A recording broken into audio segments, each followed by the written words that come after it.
11:35, tengo el gusto, el placer de saludar a nuestro querido amigo, columnista, escritor, historiador, don Víctor Hernández. Don Víctor, ¿cómo está? Muy buenos días. ¿Cómo está, Mauro? ¿Cómo están todos? Muy buenos días. Vamos a hablar de constituciones. ¿Qué más, don Víctor? Bueno, uno tiene un conocimiento muy breve, muy sencillo de esto, de un poco de las historias de las constituciones que ha tenido Chile, que son más de las que uno se imagina. ¿Ah, sí? Claro, son más de las que uno se imagina. Mira, nos tocó participar hace unas horas atrás, nomás en la noche del miércoles, en uno de los tantos cabildos que se han ido haciendo acá en la ciudad con respecto a analizar este fenómeno. Obviamente el fenómeno de la Constitución es algo que de todas maneras atraviesa todo, ¿no es cierto? Porque por la cantidad de cambios que pide la gente, por las modificaciones, en todo ámbito de cosas. Ya. Pero yo creo que hay un concepto global de la gente, que el cambio de la Constitución es fundamental. Yo creo que en la semana pasada nosotros aventuramos también decir lo siguiente, que no basta con cambiar la Constitución. Creo que lo dijimos acá, sí, en este medio. Sí. Porque hay un periodo de la historia de Chile que va desde 1973, cuando Pinochet, ¿no es cierto?, cierra el Congreso Nacional, hasta el 11 de septiembre de 1980, y podríamos hablar hasta el 11 de marzo del 81, cuando comienza a andar esta nueva institucionalidad que es la Constitución del 80. A regir, ¿no? A regir.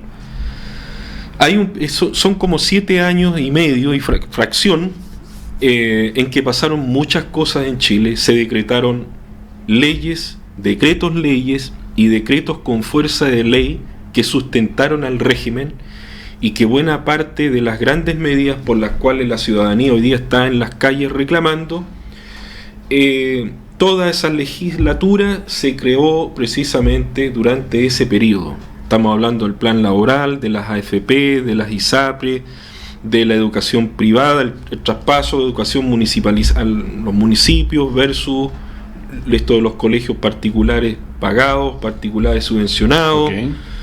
La llegada de las universidades privadas, por ejemplo, de los centros de formación técnica. Todo esto era inimaginable en 1978-79, por ejemplo.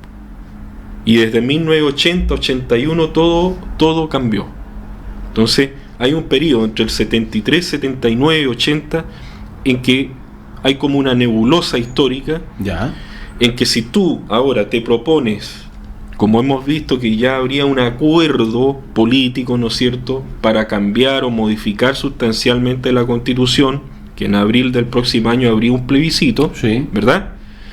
Yo creo que estamos en condiciones, las fuerzas sociales, de solicitar que, bueno, habrá un cambio de la Constitución, habrá otra Constitución, bienvenido sea, pero que eso tiene que estar con el índice, con el agregado, con el agravante de que todo el periodo del 73 al 80 también se tiene que estudiar. Y ojo que eso fueron publicados libros sobre la materia. Hoy día en internet podemos revisar lo que es el artículo 3500 y una serie de leyes que son precisamente las leyes que hoy día crearon este modelo, ¿no es cierto?, neoliberal, que lo sustentan y que tienen buena parte de la gente en las calles. Ahora, con una nueva constitución, ¿sí se podrían derogar esas leyes o hacer modificaciones para leyes sobre esas leyes, ¿no? Pero por supuesto, pero tú sabes que todo aquí hay que organizarlo. La ciudadanía también, así como se está informando cada vez más rápido, también deberían los actores sociales, aquellos que están llevando todo esto, tienen que tomar con la premura del caso para comenzar a analizar todo este periodo del 73 al 80, ¿ya? E incorporarlo como parte de las demandas. Porque hay que considerar también, cuando hoy día tú escuchas, ¿no es cierto?, de que habría un acuerdo político para modificar la Constitución o para hacer otra Constitución. Uh-huh. En rigor para hacer otra, no para modificar. Para hacer otra Constitución. Porque es hoja en blanco, eso es lo que están diciendo. Veremos. Bueno, por eso. Veremos. No, calma. Sí, Yo creo sí. que, pero no, eso. y ojo, eso que de aquí, estamos a noviembre, de aquí a abril del 2020 pueden pasar millones de cosas. sí. Entonces hay que tener tranquilidad, hay que saber organizarse. Yo creo que son 6 meses, imagínate, es mucho tiempo, así como estamos viendo Sí. lo que está pasando. Entonces yo creo que hay que tener un poco cordura. Piano, como Sí, digo. hay que... ¿Ya? Discutíamos en el cabildo de la 18 lo siguiente. Me sorprendió en primer lugar, quiero dejar en claro que cuando uno habla de la 18 uno dice va a encontrarte con pura gente, pobladores, gente del barrio. Me sorprendió la cantidad de gente que no es del barrio que está en el cabildo. Ya. Y de esa gente había mucho profesional. Ya.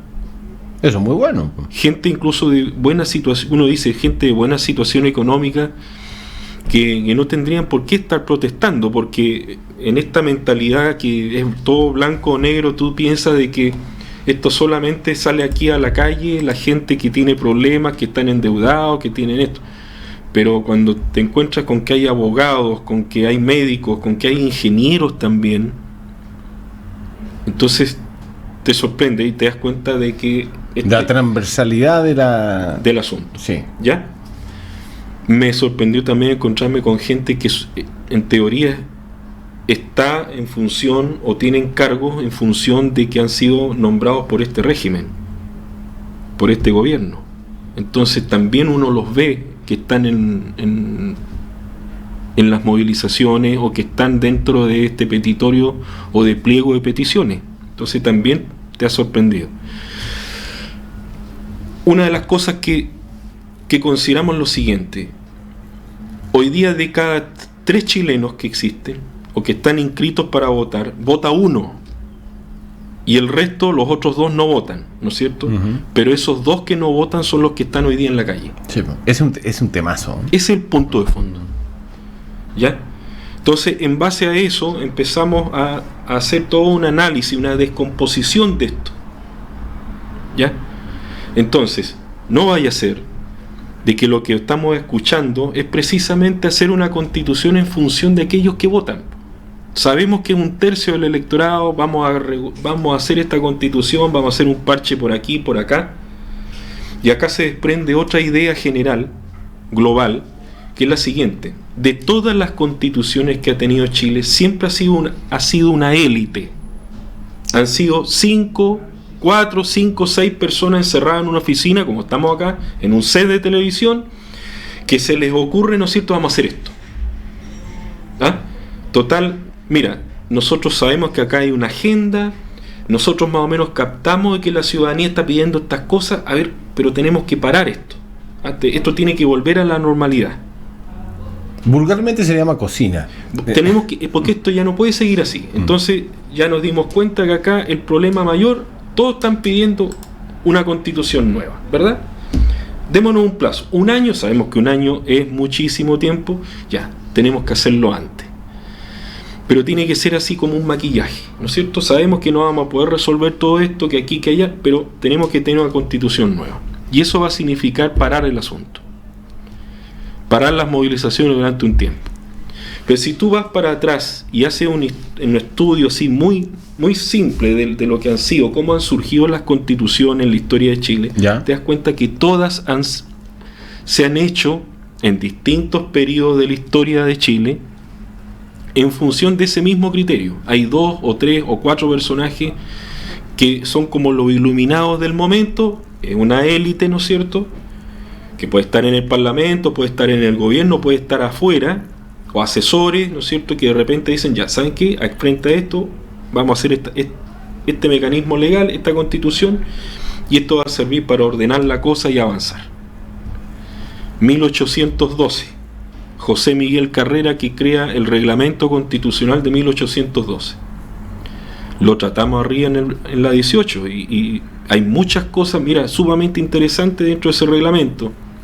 Ahí es donde aparece la primera bandera, el primer escudo, el primer escudo nacional, donde sale el tan vilipendiado Instituto Nacional, que precisamente de ahí a partir del estudio de esa constitución, de ese reglamento, Carrera dice, bueno, tenemos que tener un gran centro de estudios propio nuestro, que es el Instituto. El Instituto Nacional. Esa es como nuestra primera carta fundamental. Claro. 1812. Reglamento, el primer reglamento constitucional de 1812. José Miguel Carrera, que había estado en Estados Unidos en su momento, sí, e influenciado no por las ideas de los británicos, sino que ni de los españoles tampoco, de los americanos, de los americanos, sí, de los que estaban viviendo justo el inicio de su vida independiente.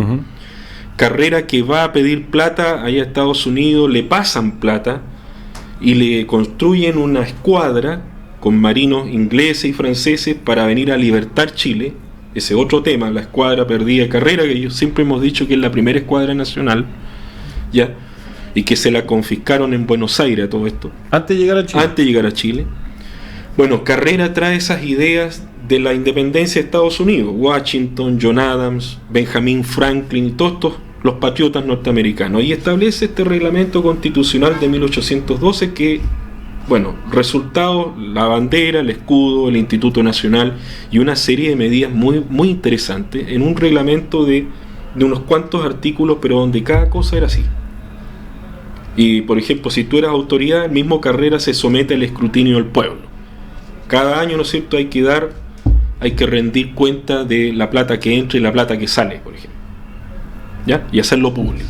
Una cuenta pública, finalmente, que también se hace hasta el día de hoy. Con O'Higgins, 1818, 1822, 1822, la Constitución de O'Higgins, que al final terminó siendo, se le volvió una especie de boomerang, porque después, prácticamente debido a eso, O'Higgins tiene que salir al exilio y terminar exiliado en ¿dónde? En Perú, ya, 1823.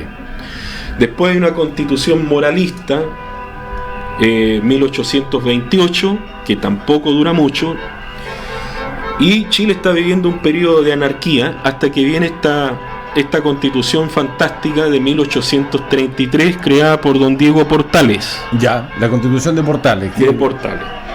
Pero ¿qué pasó? Lo tratamos arriba en el barrio. 1833, la constitución que duró casi un siglo.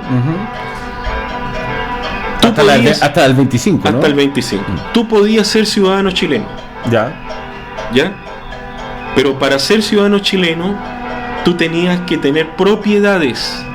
Si no, no podías ser considerado ciudadano. Si no, era simplemente un dato estadístico. Ya. Entonces no tenías derecho a nada. A nada.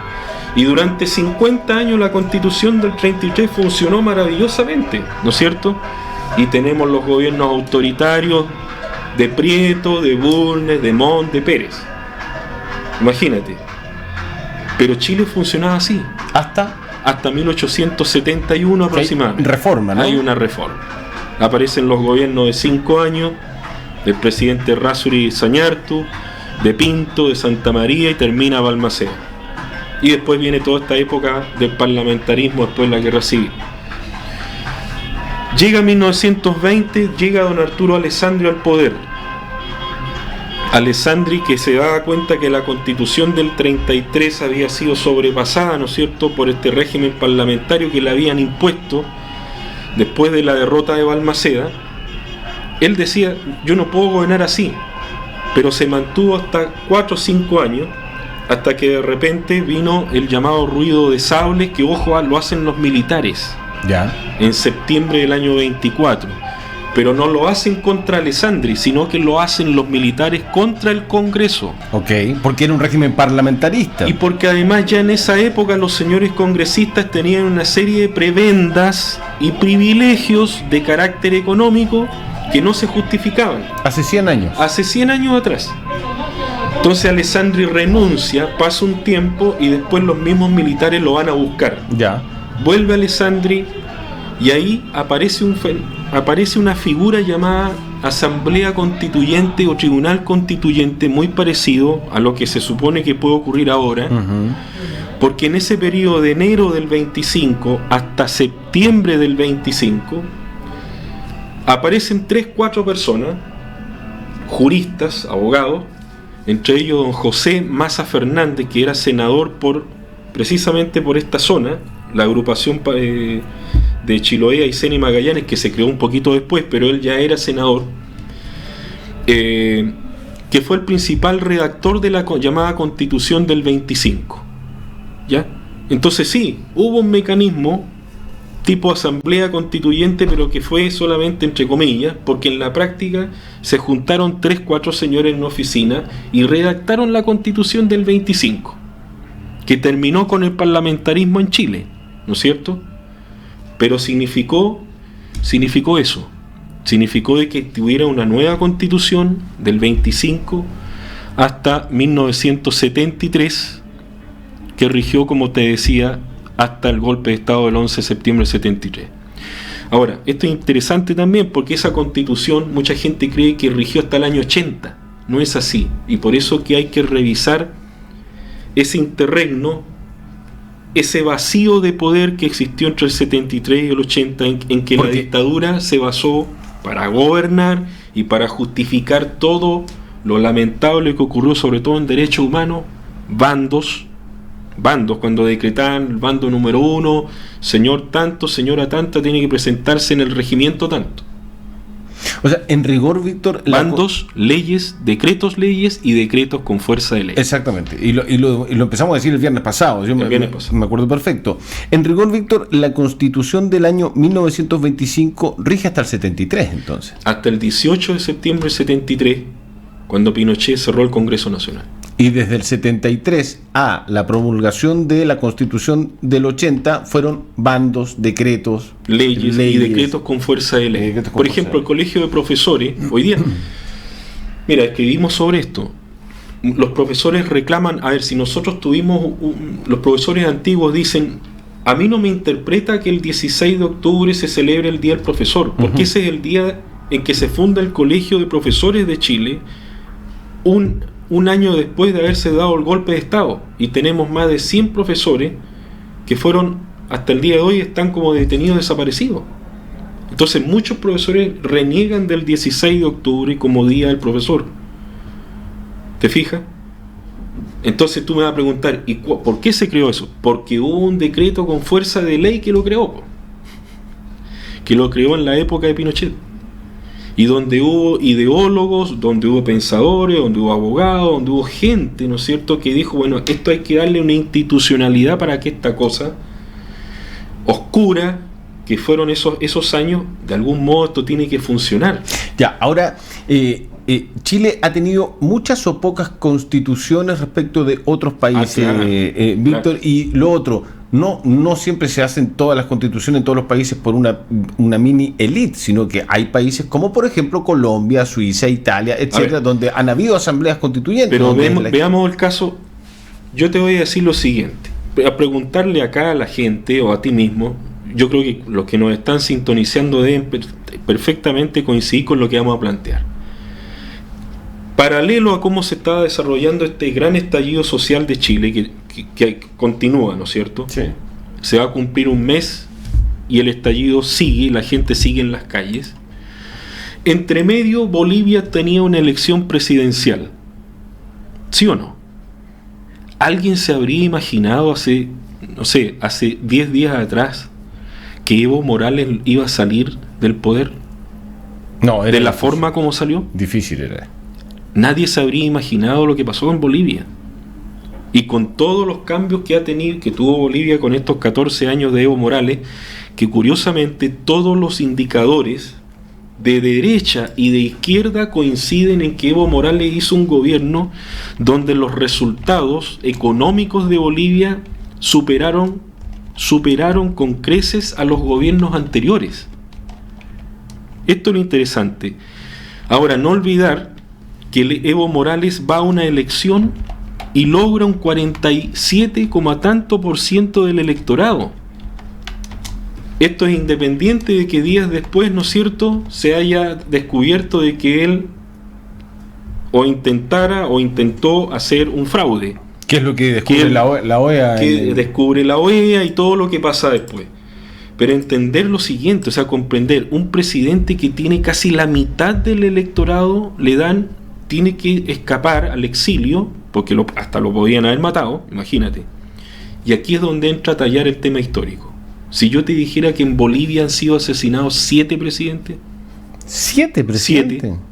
¿Por las Fuerzas Armadas? No. ¿O en general? En general. No, 7 no. presidentes.